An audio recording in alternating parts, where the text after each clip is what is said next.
लोग शादी के दौरान लड़की की कुंडली देखते हैं, लड़की की कुंडली देखते हैं। क्या कुंडली मैच कराना ज़रूरी है? अगर कुंडली मैच नहीं हुई तो शादी नहीं हो सकती, या फिर क्या प्रॉब्लम्स होती है? आपको क्या लगता है? देखो क्या होता है, अगर आपको आपके लाइफ में सोलमेट मिल गया तो कुंडली देखने की जरूरत नहीं है। लेकिन कुंडली देखने के बाद अगर कुंडली मैच हो रही है तो ही आप उससे शादी करना, अगर मैच नहीं हो रही तो शादी करने की जरूरत नहीं है। लेकिन कुछ कुछ शादी ऐसी होती है जो पास्ट लाइफ रिग्रेशन में आती है। तो पास्ट लाइफ रिग्रेशंस की जो बातें होती है, जैसे कि कुछ आपको समझ में नहीं आता है कि कुछ व्यक्ति जो होते हैं वो फिनेंशियली आपको हमेशा कैच करते नजर आते हैं, तो आपको समझ में नहीं आता इसका मैंने क्या कर्जा उठाया था। लेकिन एक बात आपको समझनी चाहिए कि कर्जा आपका ये जन्म का नहीं था, ये कर्जा आपको पिछले जन्म का था। तो ऐसे पिछले जन्म के कर्जे को लेके कुछ लोग आपकी लाइफ में आते हैं, इसे हम लोग पास्ट लाइफ रिग्रेशन बोलते हैं। तो marriage is also consider with their, क्योंकि बहुत सारे लोगों के लाइफ में ऐसे चीजें घटनाएं घटती है, और कुंडली अगर मैच करे भी तो भी ये सारी घटना घटती है। नहीं, ऐसा नहीं है कि कुंडली देखने के बाद नहीं घटती, लेकिन कुंडली में 2-3 चीजें देखना बहुत जरूरी है।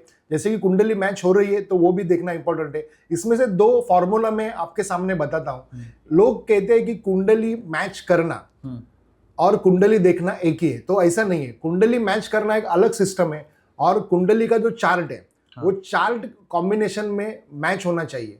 तो चार्ट मैच करना और कुंडली मैच करना ये दोनों अलग अलग है। तो बहुत सारे एस्ट्रोलॉजर इसमें क्लाइंट को घुमा देते हैं, मतलब क्लाइंट को कुछ गलत बता देते हैं, और लोगों को शायद पता भी नहीं है कि अगर कुंडली के जो गुण होते हैं, मतलब गुण मिलन जिसे हम लोग कहते हैं, तो गुण, 36 गुण, 28 गुण, 18 गुण, तो गुण मिलन करना ये एक अलग प्रकार है कुंडली देखने का। और ये जो कुंडली का चार्ट होता है वो चार्ट मैच करने का जो प्रकार होता है वो अलग होता है। तो ये दोनों का जो सिस्टम है, ये दोनों का सिस्टम आपके कुंडली शादी के समय देखना बहुत जरूरी है। तो ये अगर आप देखते हो तो आपको पहले ही कुछ बातें पर्टिकुलरली समझ में आती है। लेकिन इसका मतलब ये नहीं है कि आपके लाइफ में अगर सोलमेट आना है और अगर आपके लाइफ में धज्जियां उड़नी है तो वो तय है। उसके लिए आपको कोई भी माई का लाल रोक नहीं सकता। तो ये एक बात है। एक स्पिरिचुअलिटी छोड़ के, मतलब अगर आपके पास एक सही स्पिरिचुअलिटी है तो आप इससे भी बाहर आ सकते हो। मतलब एक समय लगेगा, एक समय होता है, वो समय आपको उसमें गुजरना ही पड़ता है, और वो समय के बाद ही आप उसमें सर्वाइव हो पाते हो।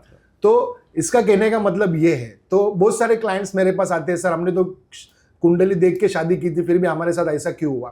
तो ये आपका पिछले जन्म का विड्रॉवल था जो अभी कंप्लीट हो चुका है, उसको आप भूल जाओ और आगे अपना ट्रैवल चालू करो, अच्छे तरीके से चालू करो, जो भी हुआ वो भूल जाओ।